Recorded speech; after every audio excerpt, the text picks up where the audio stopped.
do you feel like there's more of a pressure to be in a relationship and get into a relationship around this time of the year? And then also, as the year is moving forward, do you have any sort of goals? I think age, there's a part of it that's like a mental construct, right? But then there's also this kind of like biological clock that sets off signposts in terms of times, like, you know, people when they're getting closer to 30, then, you know, family pressures start coming in. So yeah, I do feel that coming from my family in terms of like generally, you know, just even as a banter kind of thing, like uncle would be like, yo, boom, like, what are you saying? You know, like, oh, we can sort you out like this. And that idea is getting a bit more it's juicy every time he says it. It's like, oh, you know, mate. I don't think it's like the new year that's bringing the pressure. It's probably more so age. Yeah. I don't think like 2021. Oh my god. I feel like it's this year I've been speaking to a lot more females in terms, even in my family, of this idea of the biological clock. Like I've always heard it, but I never really paid too much attention to it. But it's like how the pressure that it is for women. Oh, and I'm not doing this to be like, oh, like, you know, just like the good Samaritan or whatever. Like it's like a proper, like, the way I can see women that are almost force themselves into relationships that aren't the best situation for them because they fear this idea that, oh, this biological clock that's ticking. That obviously that the concept of it is ticking, but it's not like, oh, on that 30 after 35 the baby thing just, do you know what I mean? It's like, and I feel like that, so that's from a woman's perspective. I'm speaking from a woman's perspective, but it's like that thing. Not only do they have the pressure from themselves, they have the pressure from their family, they have the pressure from society. Because I think there was two terms. One for the male, it's called a bachelor, but for a woman, it's called.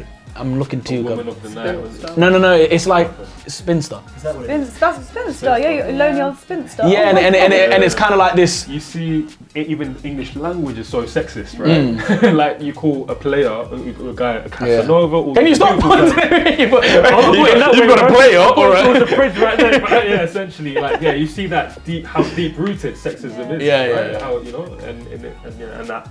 No way we can't deny that it trickles down into our cultures.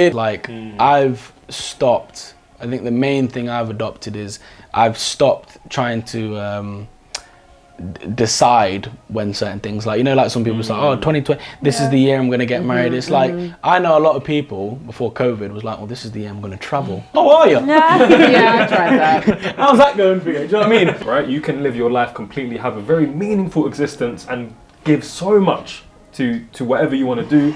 You don't necessarily have to be married for that. So having that is very healthy in order for us to be at home. I don't think it's possible to have that with culture and families playing such a huge role in how we perceive marriage and relationships. I think especially with the older generation, there's just like a lack of, what's the word? Empathy and just consideration and thought that actually, wait, marriage doesn't have to happen right now. And it does come from a place of sort of love and you know, especially when it comes to women thinking about, okay, if you want to have kids, you actually do need to get married kind of soon. But yeah, there's just like this whole, there isn't a big enough conversation as to some people actually aren't destined to get married in this life. Like it's literally just not written for them. It's like we all have that like perception, we're gonna get married, we're gonna have kids. You literally don't know. You could be unmarried for your whole life and you could not be able to have kids. And you have to be, and you have to deal with that thing of being okay with it as well. Do you know what I mean? It's like your worth and who you are isn't determined if you can get a partner or not. The thing is with me, I don't really have family pressure or cultural pressure or societal pressure. I don't have any pressure because I won't accept that pressure. Like I will get. I will get married when I want. I will get married when God wants. Do you know what I mean? And if God hasn't written it for me, then that's because that's what I need. And that's the thing, when you work on your relationship with Allah, you become more, that love relationship you have with Allah, you trust everything that happens and you're less stressed by biological clocks, you have to, like, family, do you know what I mean?